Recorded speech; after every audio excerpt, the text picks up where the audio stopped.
Di awal film, kita diperlihatkan ada sebuah ajang perlombaan makan-makan. Madu, seorang pemuda desa dari keluarga sederhana pun mengikuti perlombaan tersebut. Ketika acara perlombaan sedang berjalan, tiba-tiba datanglah seorang politisi dari golongan kasta martabat yang tinggi, bernama Ratan Singh. Di sana Madu terpesona dengan seorang gadis cantik bernama Partavi. Gadis tersebut merupakan anak dari Ratan Singh. Dia adalah gadis yang sudah lama disukai oleh Madu. Melihat itu, Madu semakin bersemangat untuk memenangkan perlombaan tersebut. Karena hadiahnya akan diserahkan langsung oleh Partavi. Dengan semangatnya, Madu berhasil mengalahkan peserta lainnya dan keluar sebagai juara. Dan harapan untuk bertemu Partavi pun terwujud. Keesokan harinya terlihat beberapa pria sedang berenang di salah satu kolam di desanya. Di tempat lain Partavi dan temannya sedang menuju kolam untuk berenang. Saat melihat beberapa pria yang ada di kolam tersebut, Partavi langsung menyuruh mereka pergi. Para pria tersebut memilih pergi karena mereka tak ingin ada masalah dengan ayah Partavi. Ternyata di sana ada salah satu temannya Madu, bernama Mas Pur. Ia lalu bergegas menemui Madu yang sedang bekerja melayani tamu di sebuah restoran. Mas Pur lalu menyampaikan bahwa ada Partavi di kolam renang. Mendengar hal itu, Madu langsung melompat dan berenang menghampiri Mas Pur. Kemudian ia pulang ke rumah dan bersiap diri untuk menemui Partavi. Dengan kemeja gantengnya yang berwarna merah menyala, Madu lalu berlari dengan hati berbunga-bunga menuju ke kolam renang. Sesampainya di sana, ia langsung melompat sambil menatapi cantiknya paras Partavi. Partavi melihat Madu. Ia lalu menyuruhnya keluar. Namun sayang, saat Madu berusaha membuat Partavi terpesona, Madu malah terpeleset dan berakhir di sebuah klinik kesehatan desa setempat. Tak lama kemudian datang Partavi menjenguknya. Melihat Madu ternyata dekat dengan Partavi, sang ayah pun meminta Madu bersumpah untuk tidak menjalin hubungan dengan Partavi, karena sang ayah merasa khawatir terjadi hal yang tidak diinginkan pada keluarga mereka. Sebab, seperti yang kita tahu, ayah Partavi adalah tuan takur yang kaya dan terhormat dengan membanggakan kastanya yang tinggi. Selanjutnya, ketika di kampus, Madu mulai menjauhi Partavi. Ia bahkan menolak saat Partavi meminta tolong. Di sisi lain, ayah Partavi yang kini sedang mencalonkan diri menjadi kepala daerah setempat. Ia mensiasati sebuah rencana jahat untuk menggulingkan lawan politiknya. Keesokan harinya, dengan alasan rindu serindu-rindunya, Madu dan dua temannya mengintip saat Partavi sedang menari bersama temannya. Ternyata Partavi menyadari kehadiran Madu yang sedang memperhatikan mereka. Ia segera mendekat dan berusaha berbicara kepadanya. Partavi lalu bertanya kenapa Madu menjauhinya. Madu akhirnya jujur mengatakan bahwa sang ayah meminta dirinya untuk menjauhi Partavi. Mendengar itu, Partavi berkata, "Jika dirimu mengikuti apa yang dikatakan ayahmu, maka mulai sekarang menjauhlah 10 meter dariku." Merasa bersalah, Madu lalu meminta maaf namun karena Partavi sudah merajuk dan bete. Akhirnya Madu mengutus Mas Pur untuk menyampaikan permohonan maafnya pada Partavi. Di sana Partavi menantang Madu agar permohonan maafnya disampaikan dalam bentuk lagu dalam bahasa Inggris. Awalnya Madu merasa ragu, karena niat Madu mendekati gadis pujaannya itu sangat kuat, oleh karena itu berbagai cara pun ia lakukan.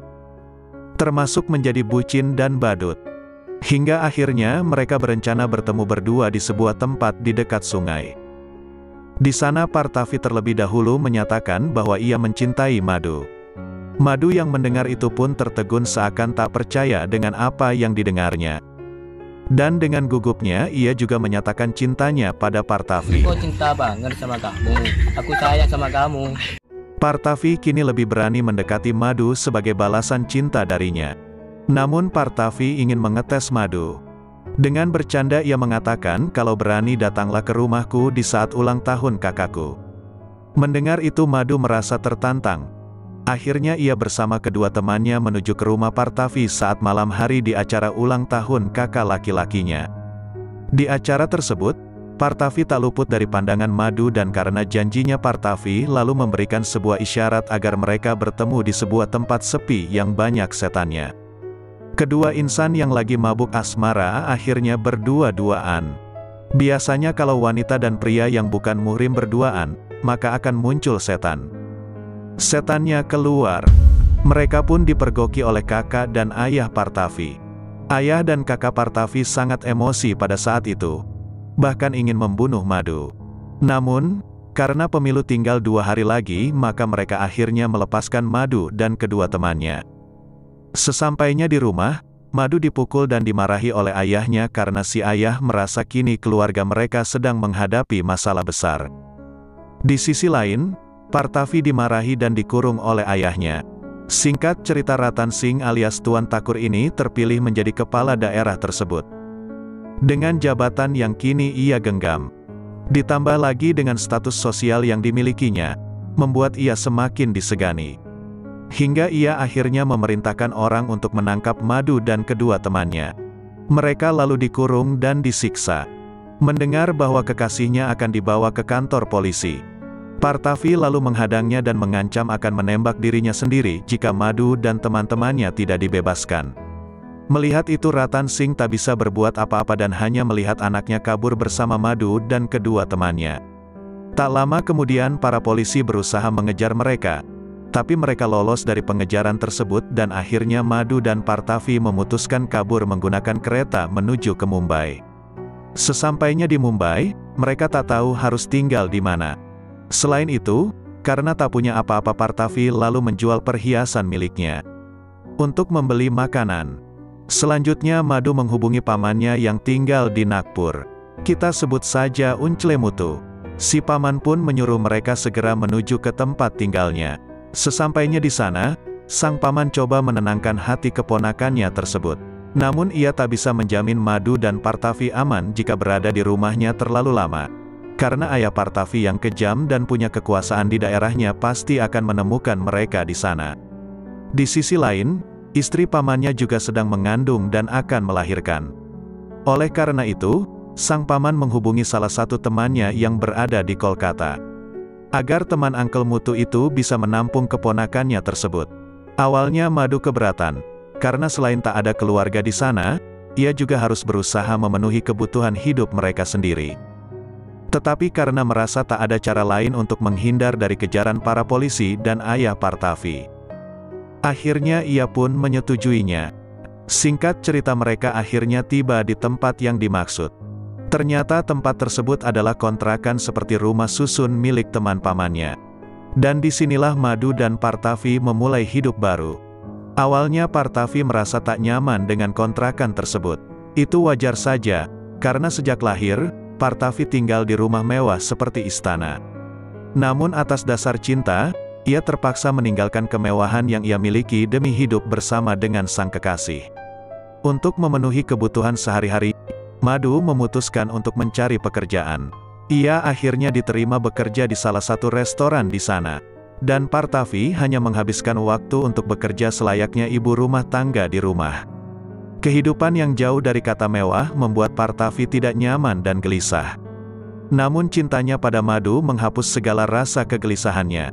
Selanjutnya, merasa gajinya tak cukup untuk memenuhi kebutuhan hari-hari mereka, Madu akhirnya meminta Partavi agar mencari pekerjaan juga. Aduh, gimana ya? Bagaimana aku bisa mendapatkan duit? Akhirnya Partavi diterima dan bekerja di sebuah kantor call center. Singkat cerita, suatu hari Madu memberikan sebuah ponsel dari gajinya dan ingin menghadiahi Partavi.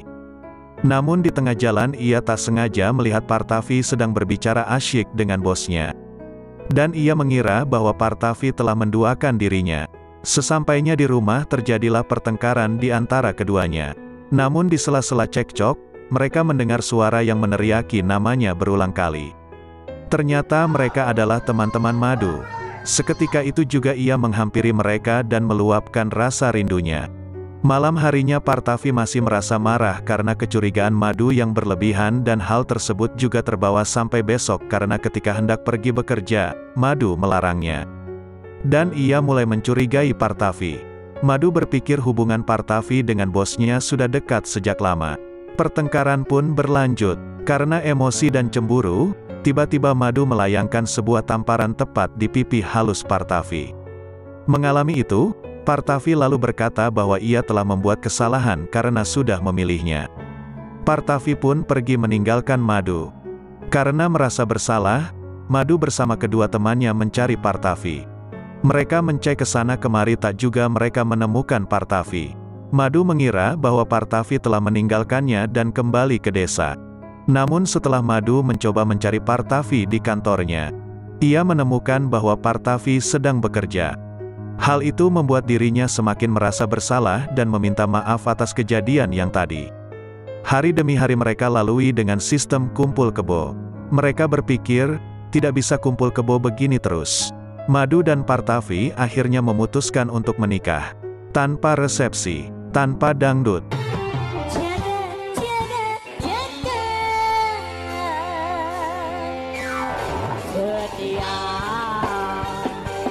dan tanpa fotografer. Seiring berjalannya waktu, Partavi mengandung dan melahirkan seorang bayi laki-laki. Bayi itu diberi nama Aditya. Kini kehidupan mereka semakin terlihat bahagia. Partavi dengan penghasilan yang ada melengkapi beberapa perabot rumah tangga yang dibutuhkan. Tiba di sebuah kesempatan, karena rindu dan ingin berbagi kebahagiaannya, Partavi menelpon ibunya dan memberitahu bahwa ia telah menikah dan kini memiliki seorang putra. Meskipun yang dilakukan Partavi tanpa restu orang tua, namun ibunya sangat merindukan putrinya. Diketahui setelah selesai masa jabatan sang ayah, kini ayahnya terlihat berubah. Dia juga mengatakan rindu kepada Partavi. Lagi-lagi singkat cerita, beberapa hari setelah Partavi menelpon ibunya, kakak Partavi dan beberapa temannya datang ke kontrakan Madu. Di sana mereka datang dengan membawa banyak bingkisan dan hadiah dari sang ayah. Hal itu membuat Partavi senang dan menganggap ayahnya sudah tidak marah lagi. Tak lama kemudian, Madu datang dan ia hanya berdiri terdiam. Ia melihat kakak Partavi dan beberapa temannya sudah berada di dalam rumahnya. Ia mendatangi Partavi dan bertanya soal kedatangan kakaknya Partavi.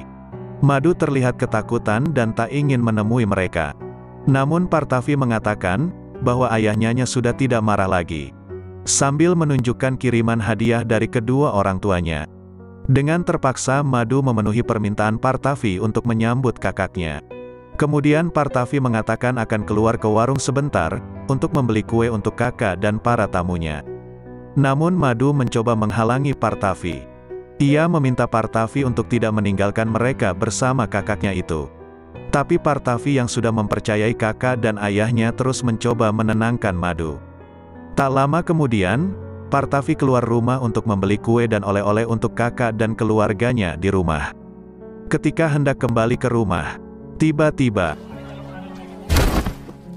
betapa terkejutnya, ia melihat anak dan suaminya dilempar dari ketinggian oleh seseorang hingga tewas. Partavi menjerit sekeras-kerasnya dan menangis sejadi-jadinya. Dan filmnya pun berakhir. Film benar-benar berakhir.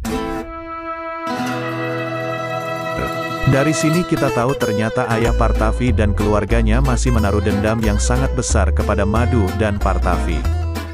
Sampai-sampai mengutus sang kakak dan beberapa anak buahnya untuk melenyapkan Madu berserta cucunya sendiri. Tega-teganya mengakhiri kisah cinta anak manusia miskin dan hina ini. Pesan yang bisa kita ambil dari film ini adalah, jangan kawin lari, apalagi sama anak orang kaya di India kalau nggak mau mampus. Penemu HP di jalan pernah berkata, orang yang pikirannya mundur adalah orang yang menghalangi orang miskin dan jelek untuk jatuh cinta. Apakah di antara penonton ada yang pernah atau sedang mencintai anak gadis orang kaya? Silahkan komen kalau ada. Kasih tahu kami, dengan cara apa kalian akan menguasai harta bapaknya. Oke, sampai di sini dulu ya teman-temanku. Nantikan alur cerita lainnya hanya di Layar Kemas.